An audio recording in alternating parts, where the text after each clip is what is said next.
Hey, what's up, guys? So yeah, my shop looks a little different, what's changed is I built these upper cabinets to get a lot of my tools out of my way. Stuff that I don't use all the time. And the secret, not the secret, but the real benefit for me is getting them behind something so that I don't have to look at them all the time. So you can see I've got this great big 36-inch cabinet on the back.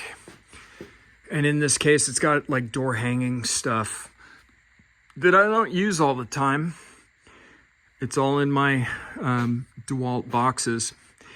And the way that this works is on a sliding rail that I cut out of solid oak. So I had some oak kicking around. I made 2-inch strips, cut some grooves with my dado blades.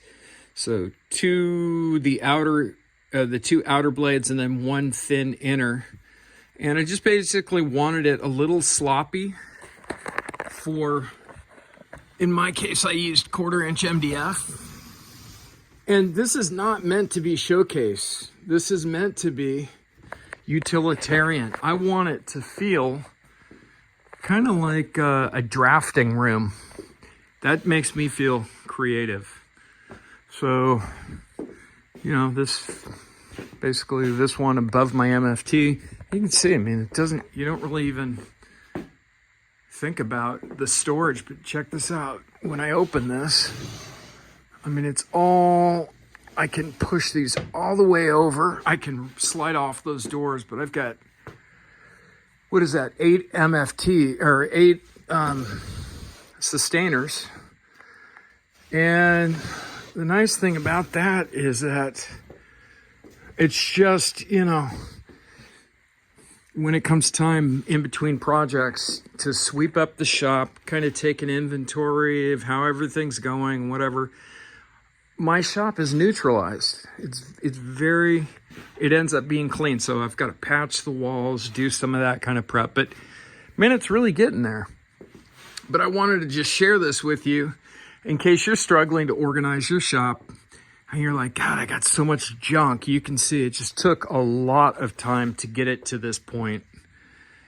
Obviously, if you've been following along, you've seen me build this workstation here. You've seen me build this MFT station, you know, and all along I've been working jobs and you know, managing this big pile of tools and stuff. So the closer that this gets to the wall, the more space I have. I've got this big assembly torsion box. This thing's 8 foot long, you know, probably almost 3 feet wide.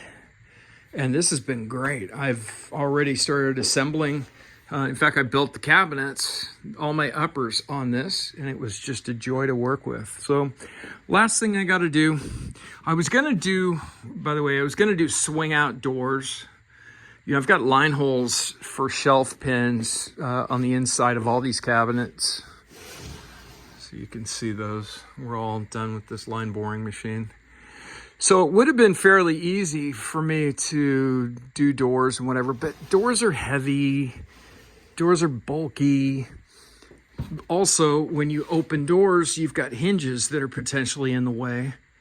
And the way I designed at least this cabinet, there's not a lot of play in between these sustainers.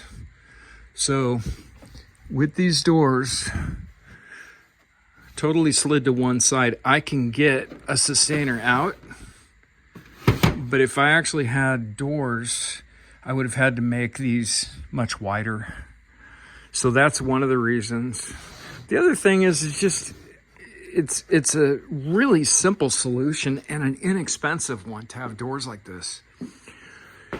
So that's my little share for today. Here's the little kind of like a jig. It guides my 1-inch spade bit as I'm making these holes here. So all I do is just put it in position, slide the door open, clamp it, and then I can drill right through. Leaves a reasonably clean hole.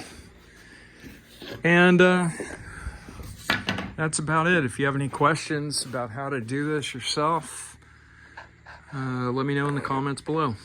See ya.